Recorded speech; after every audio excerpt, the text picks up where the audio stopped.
Alright, so we are told a ball player catches a ball 3.23 seconds after throwing it vertically upward.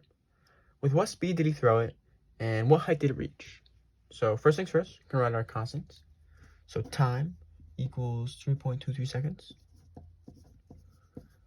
Our acceleration, we actually know this, equals negative 9.8 meters per second squared. Now, our delta y, we actually do know. It's going to be 0, because when you throw the ball, it goes up, and then it goes all the way back down to his hand. So it's at the same place that it started, so it's just going to be no displacement. So we can use the equation now. Delta, well, erase that. Delta y equals v naught t plus 1/2 at squared. So 0 equals v naught, which we don't know. T is going to be 3.23 plus 1/2 negative 9.8 3.23 squared. Now we can do some calculations. 0.5 times negative 9.8 times 3.23 squared.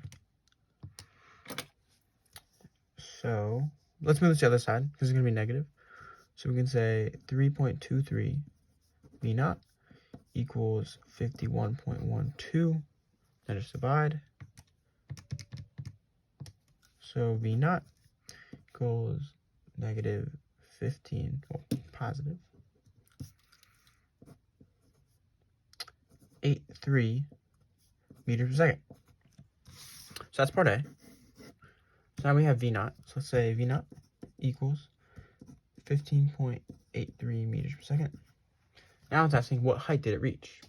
So we can split this up. We could just say, let's go from when he throws the ball to when the velocity reaches 0. So to the top. So that's going to be v final equals 0 meters per second. And we can just use the same thing. We can say, actually, no, we can't, because now we don't have this time. We don't know the time. So let's use another equation. Let's say 2a delta x delta y equals v final squared minus v naught squared. This equation doesn't use time, which we don't have, so it works perfectly. So let's plug in 2 times negative 9.8 delta y, we don't know, which is going to then, well, delta y, it's going to equal v final 0 squared minus v initial squared, 15.83 squared. Well, let's square that out. This is going to cancel. We don't care about it. 15.83 squared. And then 2 times negative 9.8. So 19.6.